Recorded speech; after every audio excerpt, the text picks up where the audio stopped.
pueda bendecir la vida de cada uno de ustedes, que su gracia repose sobre su familia y bueno, y sobre todo aquellos que en esta tarde puedan estar conectados y puedan ir conectándose para compartir esta palabra, este culto que estamos realizando en esta tarde, esta transmisión.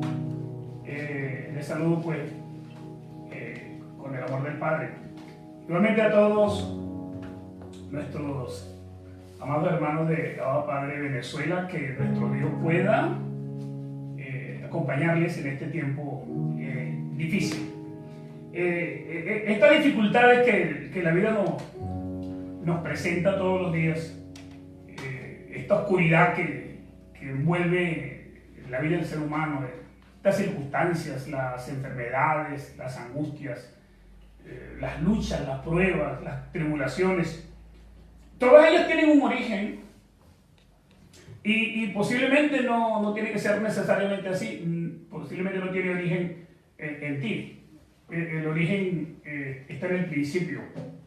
Y en esta tarde me gustaría presentarles el primer mensaje que alguien pudo haber predicado en toda la historia de la humanidad. Y no lo predicó un hombre. La primera palabra, el primer evangelio que se predicó, no lo predicó un hombre, lo predicó quien creó el evangelio, el que lo diseñó, el padre del evangelio. Y hay una cita bíblica que quiero compartir con usted que me oye y para que pueda estar viendo.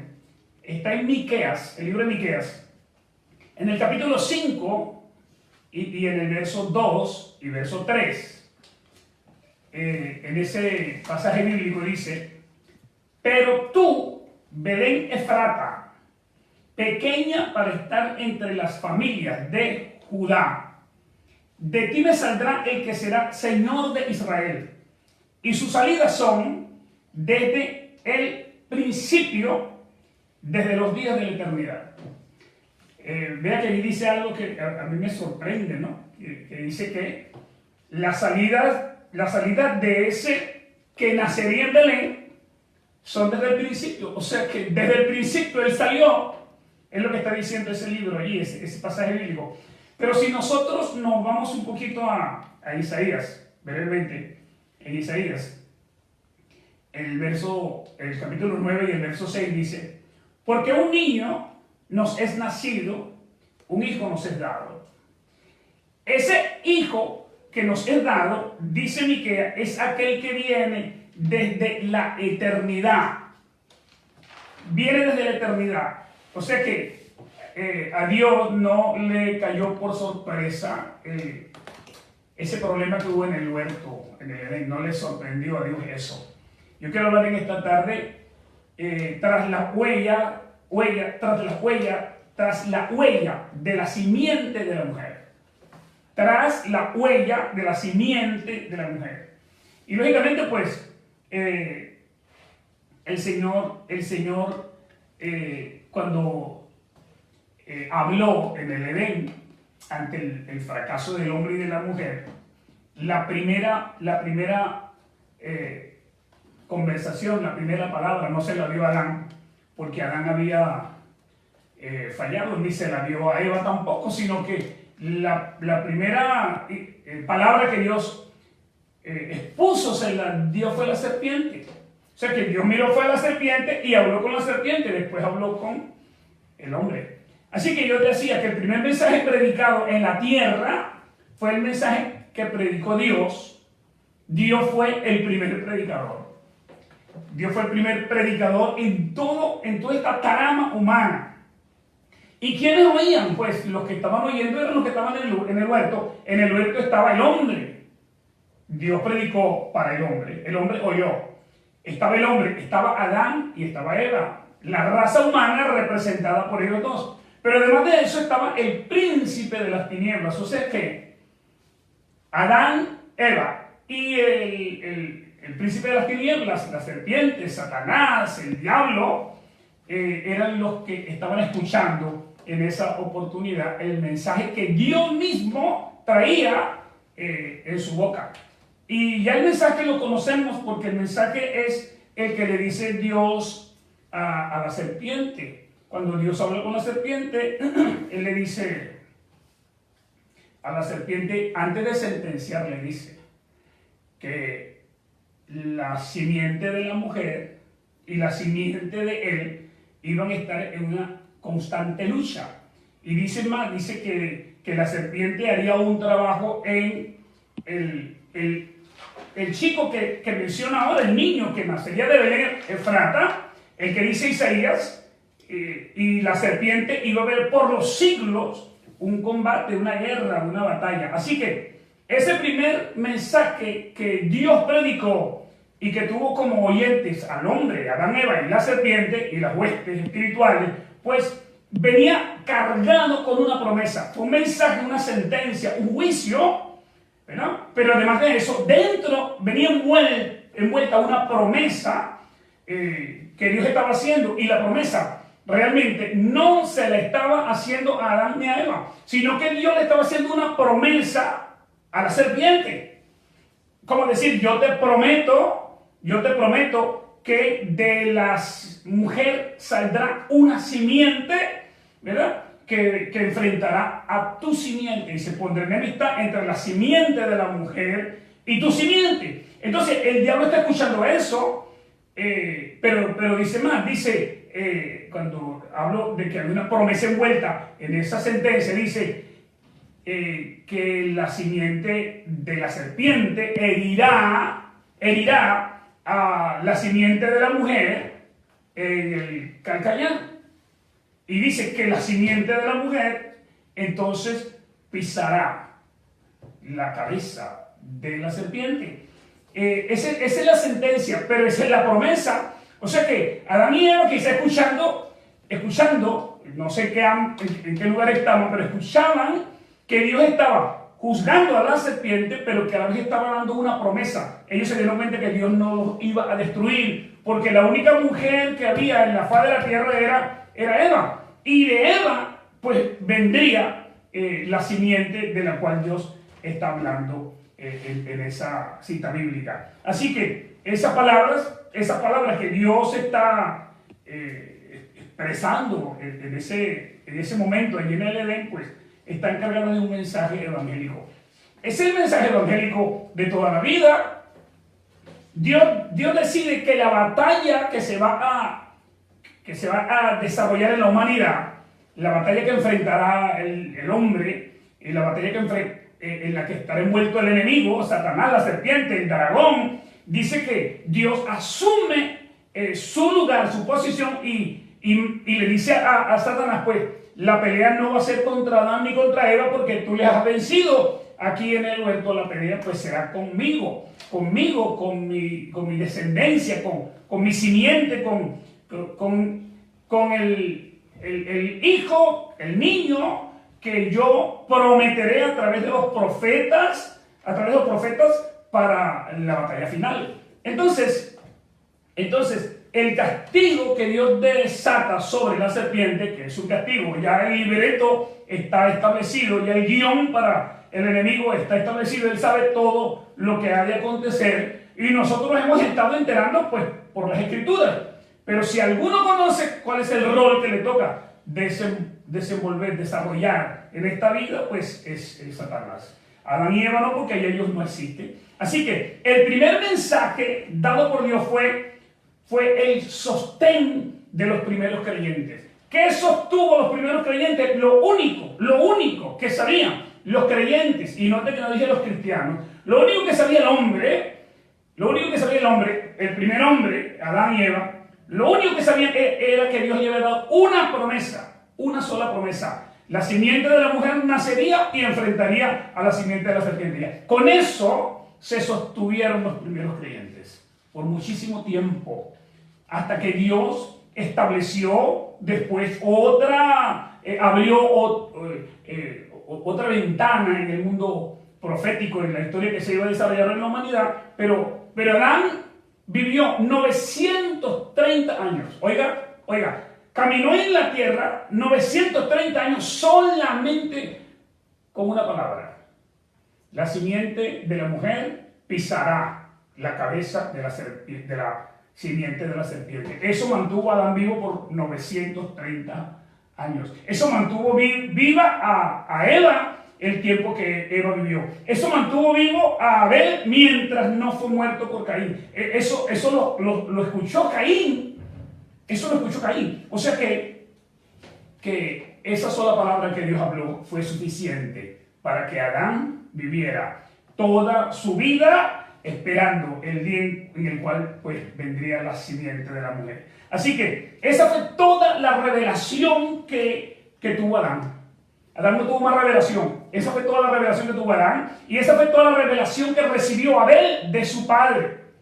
O sea que Adán transmitió la revelación a su hijo y creyó a esa palabra que su padre le había dado, pues porque ya Dios se le había dado. Creyó en esa promesa y esa palabra que le dio Adán a Abel le hizo brillar los ojos. Se dio cuenta Abel pues que no estaba solo en la tierra. Dice que se encendió el color, la luz en sus ojos y tenía el brillo de la esperanza de que en algún momento Dios intervendría en la vida del hombre en la tierra. Eso identificó lo que le fue revelado. O sea que Abel tuvo una revelación con esa palabra. Oiga lo que voy a decir. Abel tuvo una revelación con esa palabra que Adán recibió de parte de Dios. ¿Está bien? Dios le está diciendo a la serpiente, ¿verdad? Pondré enemistad entre tu simiente y la simiente de la mujer. Entonces, Abel estoy diciendo que está recibiendo una revelación, y Abel está recibiendo una revelación del sacrificio, y por eso cuando llegue el momento de presentar la ofrenda delante de Dios, lo que trae Abel es un animal, lo mejor de los animales para ser sacrificado. O sea que Abel tuvo la revelación del sacrificio del Cordero, tuvo la revelación del sacrificio de Cristo. Sin ver a Cristo, tuvo la revelación de que necesariamente para redimir los pecados del hombre se necesitaba de un sacrificio. Por eso trajo de los primogénitos de las ovejas delante de Dios el día cuando se presentó pues la ofrenda, y se la puso sobre el altar. Y cuando la pone sobre el altar, entiende la revelación del sacrificio y puede comprender también en ese mismo día, ese momento, el odio que sentía la simiente de la serpiente por la simiente de la mujer. ¿Por qué usted dice eso, pastor? Él pudo comprenderlo porque su testimonio era tan perfecto que su hermano le mató. Dice la Biblia, le mató por el testimonio. O sea que tenía un testimonio Abel, y Caín mató a Abel, no porque su ofrenda hubiese sido mejor, sino que lo mató porque tenía el testimonio de Dios de que vendría un sacrificio, de que vendría un cordero, de que sería inmolado, y por eso presenta esa ofrenda delante de Dios, la primera ofrenda que se le hace a Dios y que le recuerda a Dios que hay que rescatar a la humanidad. Eso fue más o menos a grandes rasgos, lo que yo he podido recibir en esta semana de estudio, de escudriñando la palabra. Así que cuando ellos salen del huerto, porque Dios les echa del huerto, en el huerto queda una antorcha encendida. Dice que una espada encendida recorría todo el Edén, una antorcha encendida. Yo no sé si usted recuerda que en la Biblia dice: seamos como Juan, antorcha que ardía y alumbraba. Entonces, esa antorcha encendida en el huerto del Edén, detrás de las puertas del Edén, eso iluminó el mundo. Ahí Dios colocó una espada encendida, y además había pues sus huestes cuidando, protegiendo el huerto. Eso iluminó al mundo de aquel entonces para todos los creyentes. Además, eso iluminó al mundo, y al Señor le agradó proyectar su luz desde ese Edén y renovar y ampliar la revelación de su pacto. O sea que Dios ve que el mundo está siendo iluminado con una promesa que Él le dio a la serpiente, una sentencia que Dios dictó en el Edén, y eso fue suficiente para que el mundo, los hombres que estaban en la tierra, que eran Adán, Eva, su mujer y la descendencia, eso iluminó el mundo de esperanza. Entonces Dios se da cuenta de eso y Dios llama a otra persona. Dios llama entonces a Noé. Y no hablaré mucho, porque todo el mundo conoce a Noé. Así que este mensaje tiene un significado muy grande y muy profundo, porque en el mensaje que está dando Dios en el huerto, ahí está contemplado todo el evangelio. Así por encima trataré de explicarles el por qué lo estoy diciendo. O sea que ahí está presente el misterio de la encarnación. En la sentencia que da Dios está envuelto el misterio de la encarnación, de la piedad, porque dice la Biblia, grande es el misterio de la piedad. Entonces, cuando Dios da la sentencia, miren lo que pasa. Nosotros sabemos que Cristo es la simiente de la mujer. Eso lo sabemos porque hemos leído la Escritura.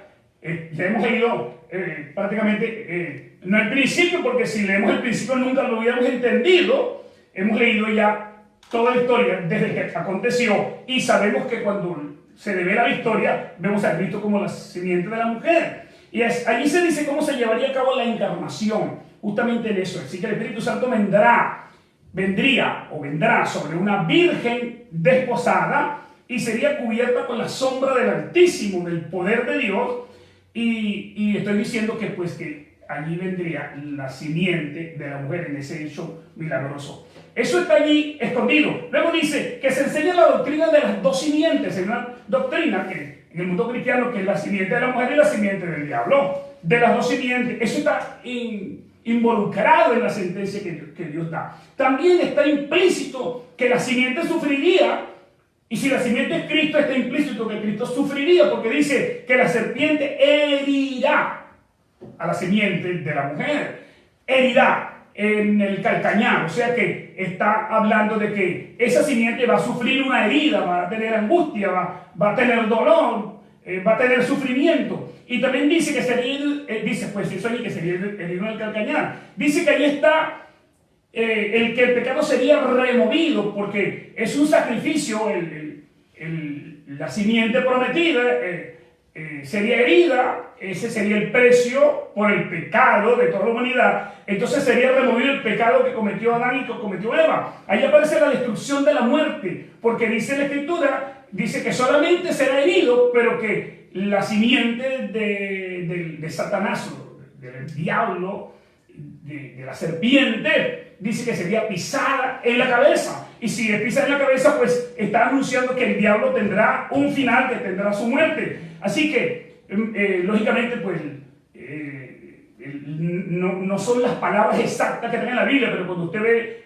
la promesa que Dios hace y usted analiza la promesa, todo lo que yo estoy diciendo está escrito en esa promesa. Ahí se ve la victoria de la verdad en el mundo, porque está triunfando la simiente que Dios está colocando en la palabra, en los oídos de aquellos que escucharon por primera vez el mensaje del Evangelio. Así que la promesa del Génesis, esa sentencia de Génesis 3:15, encierra el conflicto de toda la historia. Y además de que lo manifiesta, lo presenta, también habla no de que habrá solo un conflicto, sino de que ese conflicto pues será ganado por la simiente de la mujer. O sea que la victoria es nuestra desde el principio. O sea, nunca Dios nos ha visto como unos derrotados, como que si estamos vencidos. Dios nos vio desde el Génesis vencedores, porque la simiente de la mujer es el Cristo. Así que esta promesa trajo consuelo. Entendieron ellos que no iban a ser destruidos, porque el Señor estaba hablando de que de ellos, de la mujer, pues vendría una simiente. Génesis 3:15, si algunos lo leen con calma, se darán cuenta de lo que está diciendo allí. Así que esa promesa de la simiente prometida se pronuncia viene envuelta con un juicio. Dije que cuando presenta Abel la ofrenda, Abel se da cuenta que que la simiente de la serpiente odia a la simiente de la mujer y dice que por eso se produce el primer asesinato. Yo aparte tengo una nota, una cita que no le di a mi querido David, está en 1 de Juan 3:12. 1 de Juan 3:12 dice: no como Caín, que era del maligno. O sea que Caín era del maligno. Y como Caín era del maligno, Caín de la simiente de la serpiente, y como ya Dios había establecido una enemistad, Caín mató a Abel. No sé si me estoy explicando. Dios señaló que habría enemistad, y la enemistad comienza en el huerto después que se presenta la ofrenda que presenta Abel y la ofrenda que presenta Caín. Entonces dice 1 Juan 3:12, no como Caín, que era del maligno y mató a Abel. Y después dice Hebreos 11:4, por la fe Abel ofreció sacrificio, por la fe. O sea que, observe que en la Biblia habla que el hombre, el Abel que conocemos de Génesis, era un hombre de fe. Y era un hombre de revelación. ¿Está bien? Era un hombre de fe, era un hombre de revelación, y porque tenía fe y revelación, presentó ofrenda, la mejor ofrenda, se la presentó al Señor. Si eso te dice algo, entonces haz tú lo mismo. Entonces sé un hombre de revelación, sé una mujer de revelación, sé una mujer de fe, y ofrece a Dios todo lo mejor que tú tengas. Así que la simiente de la serpiente, Caín, mata a la simiente de la mujer, Abel. Óigame, mata a la simiente, pero la mujer queda viva. Mata la simiente. Simiente es semilla. La semilla es algo que se siembra. Yo utilizaré una palabra más moderna para decirlo. Es el gen. El gen. El origen de la simiente no es una carne. El origen de la simiente no es una carne. Ya lo veremos más adelante. El origen de la simiente es un gen espiritual. Es una semilla que Dios deposita y que la mueve a través de toda la historia, ¿verdad? Hasta que nace nuestro Señor Jesucristo. Así que tenemos aquí que cuando muere Abel, entonces nace Set. No es la simiente Caín, que es el que queda, sino que entonces nace Set y Dios deposita la semilla en Set. Pero Caín no lo sabe. Caín, nadie lo sabe, nadie sabe. Es algo escondido. Nadie sabe dónde está la simiente. Lo sabemos nosotros hoy porque hemos leído la Escritura. Pero los protagonistas del drama allá en el principio, ellos no saben dónde está. Ellos por los frutos, por lo que hacen, por lo que hablan, tratan de descubrir quién tiene la simiente. Porque la simiente tiene una característica, la simiente tiene una personalidad, la simiente tiene una forma de ser, tiene un vocabulario, tiene una palabra.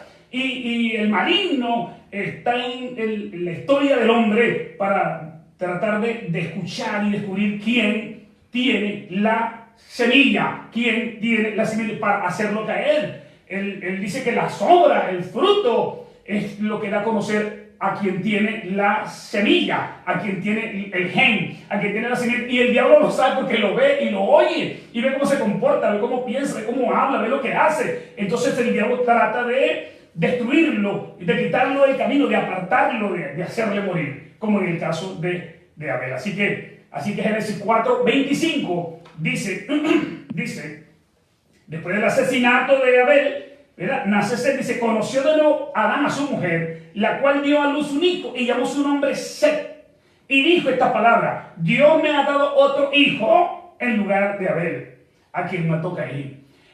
La simiente pudo haber reposado en Caín,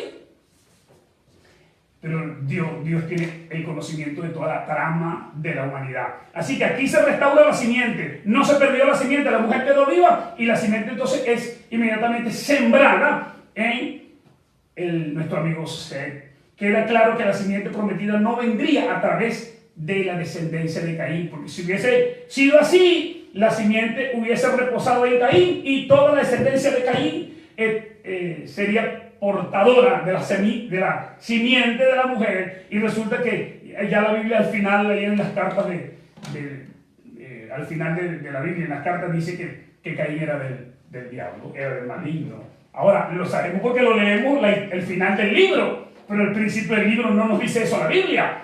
Está bien. ¿A quién le nació un hijo? A Caín le nació un hijo llamado Lamé. y Lamec, el hijo de Caín, es el primero que propone en el mundo el matrimonio con varias mujeres. Entonces deshonra lo que Dios propone, y Lamec entonces se busca dos mujeres y vive con dos mujeres, pero además de eso habla en la Biblia, él habla acerca de que hay que vengarse, hay que matar, hay que vengarse. Eso está en la Biblia cuando leemos pervierte el plan divino para el matrimonio. Génesis 4:19 dice que Lamec se busca dos mujeres.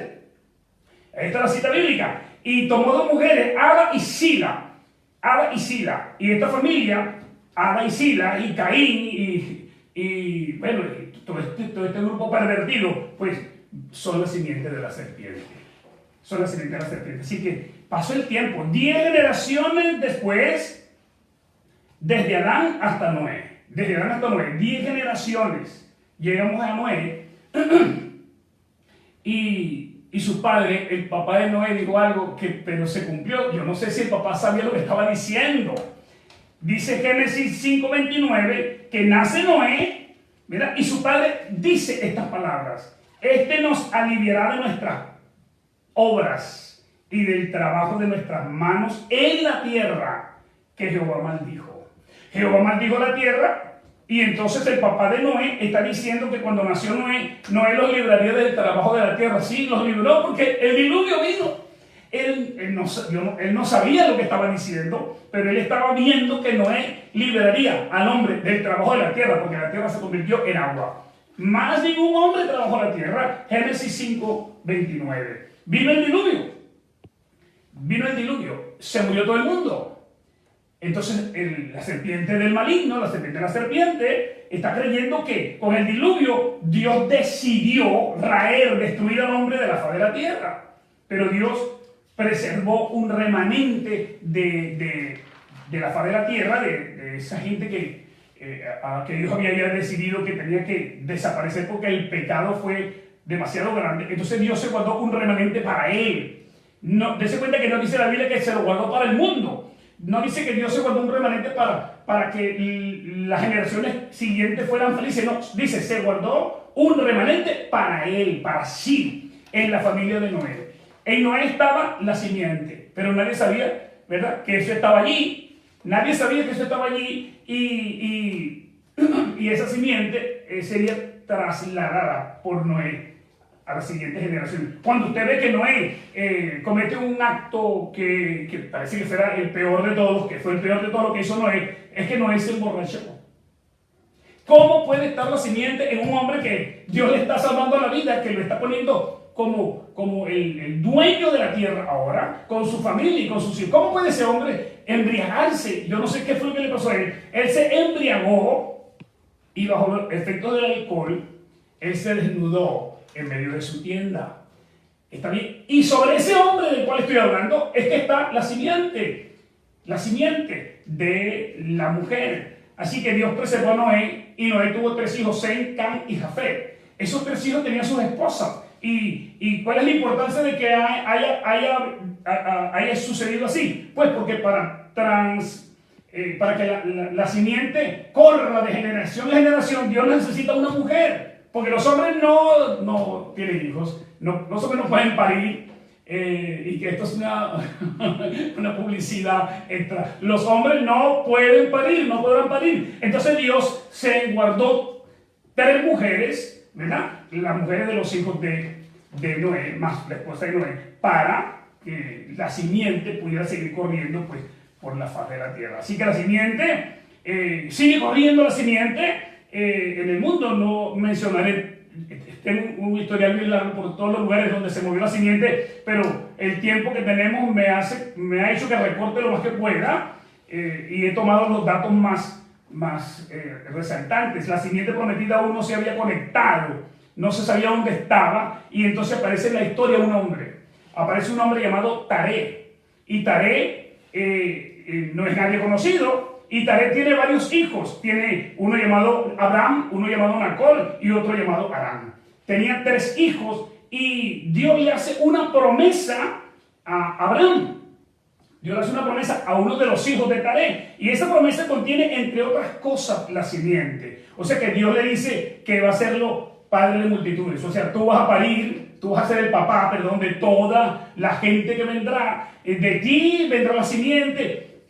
Quizás no están entendiendo lo que pasó allá. No saben que ellos son portadores de una promesa que Dios había hecho en el principio. Así que tenemos un problema bien grande. Entonces cuando Dios le dice a Abraham, te escojo, te doy la tierra, lo que tú ves es tuyo, posee toda la tierra que está frente a ti, etcétera, y llénala de gente. Pero tenemos un problema, es que Abraham ya era viejo. Entonces le presenta un viejo para decirle, yo te estoy escogiendo, óigame. Y todos los viejos que me escuchan, porque yo no es que sea tan viejo, ¿no? Pero a todos los que me oyen, que tienen bastante edad, Dios llama a un viejo y le dice, sobre ti, dentro de ti está la simiente, y yo te voy a dar la tierra para que tú la poseas. Pero Abraham dijo, porque yo estoy bien viejo. Pero además de eso, Génesis 11:30 aparece la cita. La esposa de Abraham era vieja, más vieja que Abraham, pero además era estéril. Y además de eso, ya había perdió la costumbre de las mujeres, ya su cuerpo no daba para más, estaba desgastada como mujer, pero de nada le hubiese valido que tuviese fuerza como mujer, porque además era estéril, vieja y estéril. Y el otro señor del cual les hablo, Abraham, era viejo. Y la pregunta es, ¿cómo tú tienes la simiente de la promesa si la mujer que debía dar a luz es demasiado vieja y además es estéril? Allí vemos que Dios es un Dios de milagros. Allí vemos que Dios es un Dios sorprendente. Entonces la respuesta es que Dios debe intervenir cuando algo parece imposible, cuando Dios pone esa carga, esa responsabilidad de que tú vas a ser padre de multitudes y que yo no lo puedo cumplir porque soy estéril, o mi familia es estéril, o porque no tengo familia, o porque soy muy viejo. Entonces necesitamos una intervención de Dios. ¿Cómo lo hago? Yo no lo sé. Cuando no puedo, entonces Dios interviene. Dios interviene en la vida de Abraham.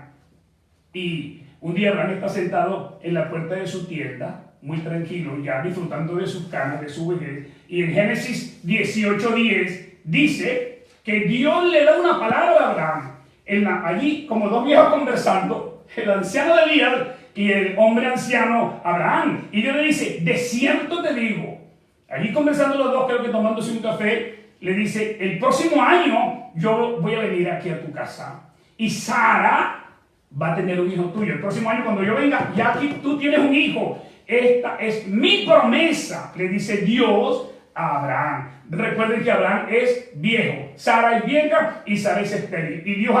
Y Dios se presenta delante de Abraham y le dice, el año que viene, de aquí a esta misma fecha, yo voy a estar aquí porque tú estás teniendo un hijo. Así que nace. Esa era una promesa del hijo que iba a venir, pero se tardó un poco la promesa para Abraham y para Sara, y entonces Abraham y Sara intentan buscar la respuesta de Dios humanamente en la carne y en otra persona, y entonces Sara permite que Abraham tenga intimidad con su sierva Agar, y cuando tiene intimidad con su sierva Agar, la simiente que viene, que es una simiente, pero es una simiente de la carne, aparece Ismael en nuestra escena. Aparece Ismael. Y Ismael era una simiente. Pero Dios no dijo una simiente, Dios dijo la simiente.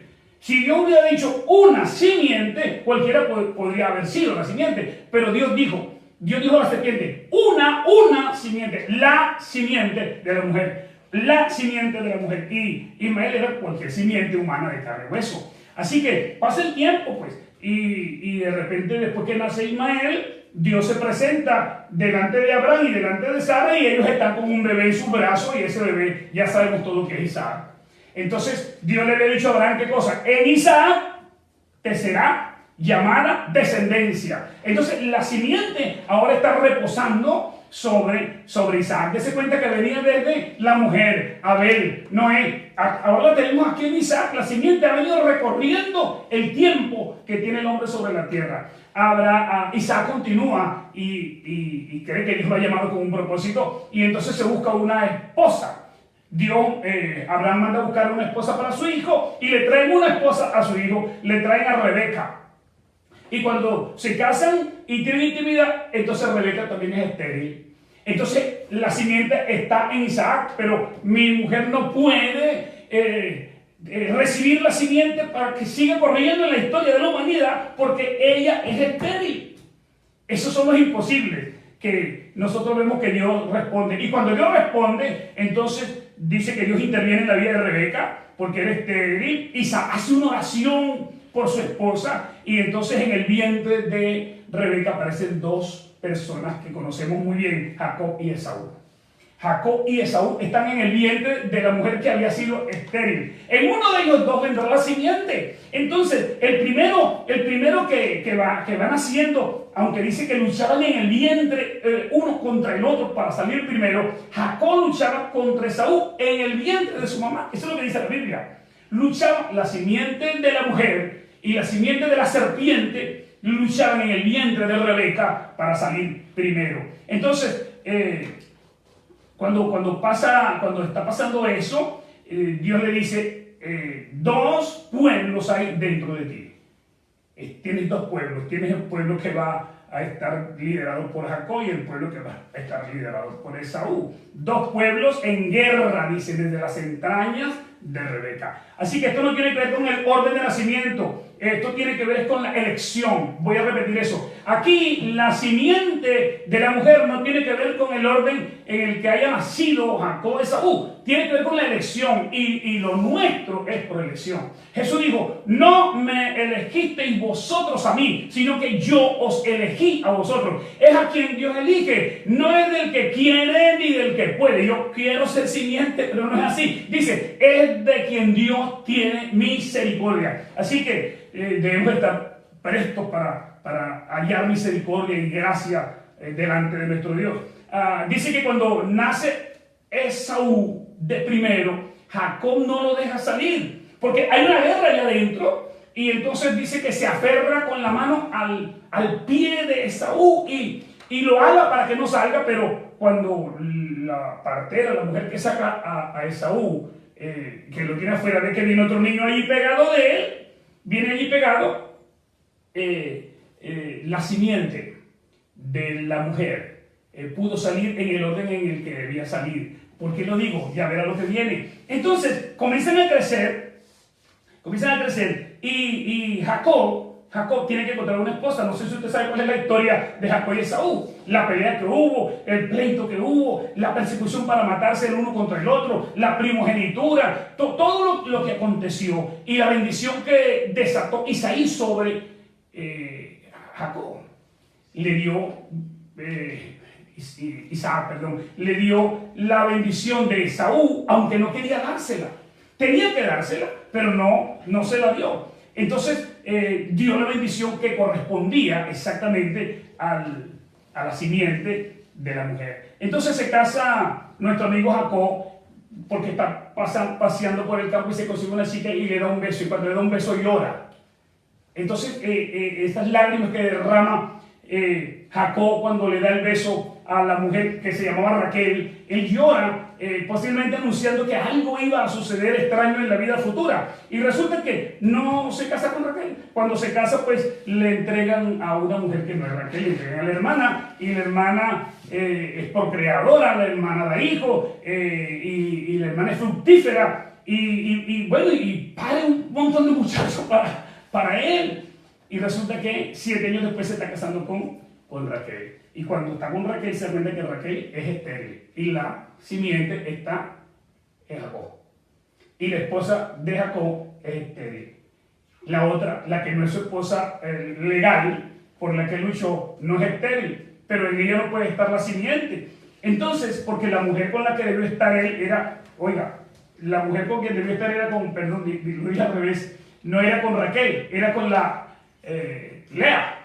Mira con Lea. Y resulta que él se enamoró fue de Raquel. Y la simiente no era en Raquel. La simiente era en Lea. Qué difícil es eso. Esas cuestiones del amor son bien raros. Los que se han enamorado saben lo que es eso. Así que Jacob pensaba que esa era su mejor historia de amor, pero no era una historia de amor, porque dije hace rato, utilicé una palabra, esto es cuestión de elección, es a quien Dios elige. Así que Raquel es estéril, pero Raquel tiene un hijo llamado José y tiene otro hijo llamado Benjamín. O sea que Dios le permite, la historia no la contaré, pero Dios le permite la oportunidad, en medio de su esterilidad, el milagro que Dios hace, le da dos hijos, José y Benjamín. Pareciera que la simiente está en José. Qué tremendo, porque todo el mundo ama a José, todo el mundo habla bien de José, su papá y su mamá. José era lo máximo. Pero resulta que no estaba la simiente en José. Y nos damos cuenta entonces que José era el más amado de los dos, de los hijos de Rebeca y de Rebeca, de Jacob y de esta amiga mía, ¿cómo se llama la amiga? Y Raquel era el más amado. Entonces los hermanos por envidia lo venden y pasa lo que pasa, pero por allí dice que la mujer de Jacob no quería a Lea cuando su hermana no podía tener hijos. Ella lo hizo y le dio a Rubén, a Simeón, a Leví y a Judá. Le dio unos 4 hijos. Ahora los 4 son famosos, tienen nombre, y Leví es el padre del sacerdocio, o sea que, pero la simiente podía estar en Leví, pero resulta que a Dios le plació que la simiente estuviera en Judá, y Judá tuvo un percance bien desagradable, pero la simiente estaba en Judá. ¿Qué pasó si nosotros leemos Génesis 37? Nosotros nos daremos cuenta que José fue vendido, que lo aborrecían sus hermanos, que lo trataban con violencia, pero en el 38 meten ese capítulo ahí para hablarnos de lo que le pasó a nuestro querido Judá. No hablan de los demás. Dice que Judá conoce a una mujer y se casa con ella y tiene sus hijos, 3 hijos, y uno de los hijos se casa con una mujer llamada Tamar y resulta que muere. Y la ley decía que tenía que casarse al otro hermano. El otro hermano recibe a la mujer, pero también muere porque no le hizo caso a la regla que Dios hizo. Entonces Tamar, como está viuda, se disfraza de prostituta y se pone en una esquina y qué sé yo. Y cuando pasó nuestro querido amigo Judá, la vio, porque la esposa de Judá se había muerto. Y le llamó la atención y se la llevó para su casa y tuvo intimidad con ella. Tuvo intimidad con su yerna. Y esa fue la trama en la que se vio envuelto Judá, que prácticamente le manchó la vida, pero no hizo que Dios quitara su simiente de él. Así que en el capítulo 38 encontramos ese momento difícil, el peor momento de la vida de Judá. ¿Y por qué pone la historia eso allí? Bueno, porque Dios tenía que restaurar a Judá, porque Judá era padre de familia, sacerdote de familia. Dios tiene que rendir a Judá porque esto se trata de elección, no de carne. Dios escogió a Judá y porque a lo mejor otro se portó mejor que Judá, pero Dios dijo, no, pero es que yo he elegido a Judá. Y como es cuestión de elección, vemos que Dios tiene un propósito con Judá. ¿Cómo sabemos eso? Pues cuando leemos en la Biblia, en Génesis 43, verso 8, dice que Judá es un prototipo de Cristo, porque Judá con sus hermanos, que José fue vendido, había hambre, entonces había que dejar a alguien como de prenda en manos de José, había que dejar a alguien y si no podían regresar para comprar comida. Y como Judá sabía que Jacob amaba mucho a Benjamín, le dijo, no puedes tú dejar a Benjamín como preso aquí en este lugar, porque si yo regreso sin Benjamín, a mi papá se muere, ¿verdad? De viejo y de tristeza, así que yo me ofrezco para quedarme como prisionero, yo soy sustituto de mi hermano, y se quedó como sustituto. Los que estudian se dan cuenta que Judá vino a ser un tipo de Cristo, sustituyendo a alguien para que la culpa recayera sobre él. Dice, por eso te ruego que se quede ahora tu siervo en lugar del joven como siervo de mi Señor, y que el joven vaya a sus hermanos. Y dice más, dice que todo lo que haya que pagar lo pago yo, la culpa, yo pago la culpa. Si pasa algo malo, yo soy el culpable. O sea que la simiente sigue viajando por la historia y nos encontramos entonces que aparece un personaje por allí llamado Isaí, y Isaí tiene un hijo llamado David. No es hijo, es la descendencia, pero la Biblia se dice que es hijo, tataranieto. Y David, que carga la simiente, es un niño que está prácticamente fuera de todo panorama, que no tiene qué sé yo, oportunidad de nada, pero Dios pone la simiente en David, y David, cuando llega a estar con todo el pueblo de Israel, se encuentra que hay un gigante, y ese gigante tiene la simiente de la serpiente, y David, que es un joven, tiene la simiente de la mujer, y se encuentran, nos damos cuenta que tiene la simiente de la serpiente, porque blasfema en contra del Dios de Israel, y eso enardece los ánimos de David, y David lo enfrenta, y ustedes saben la historia, y ustedes saben todo lo que pasó, y entonces lo que estamos diciendo es que la simiente Dios la mueve como una pieza, como en la historia,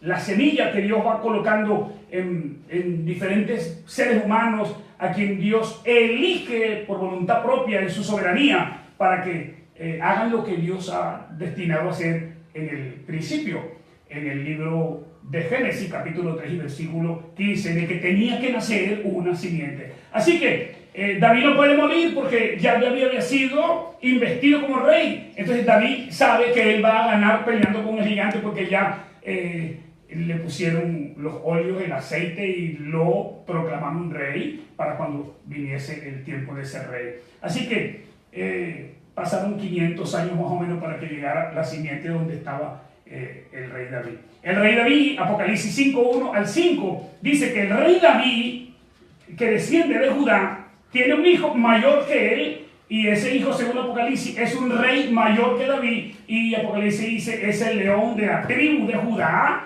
el que ha vencido, Jesucristo. Eso aparece, pues, dije Apocalipsis 5:1 hasta el verso 5. Así que en el Nuevo Testamento hay una genealogía que grita que el Dios que hizo una promesa en el Génesis, allí en el huerto del Edén, ha cumplido esa promesa. Romanos 16:20 dice, este es el linaje de la simiente de la promesa, que aplastará la cabeza de la serpiente. Y leyendo acá un poco para terminar, y como sus antepasados David y Judá, él se hace sustituto en nombre de los elegidos de Dios, entrega su vida y acepta la ira de Dios derramada sobre él para ganar la victoria, para que todos los que se encuentran en Cristo puedan ser rescatados. Si vamos a Gálatas capítulo 3 y verso 16, leemos: la simiente de la mujer no era una simiente carnal. Pablo dice, no los que son hijos según la carne son los hijos de Dios. O sea que los hijos de Dios no son de carne. Dice, no son engendrados de carne y sangre, sino que son engendrados por voluntad de Dios. Dice, sino los que son hijos según la promesa. Dios hizo una promesa a una mujer, y todo aquel que es hijo de Dios es hijo porque Dios hizo una promesa a la mujer en el huerto. Así que con ese propósito nació Cristo. Por eso fue que vino.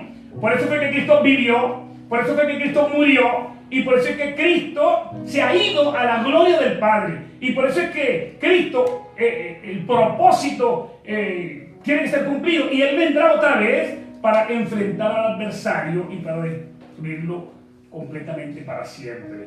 Así que yo quiero decirte que el libro de Romanos 16:20, y termino con esta cita, dice, y el Dios de paz, dice, aplastará en breve a Satanás debajo de vuestros pies. ¿Y qué es aplastar? Estudiando de ley, que aplastará su posición, la posición de dominio y de autoridad, la posición de cabeza que ha alcanzado en este sistema en el mundo.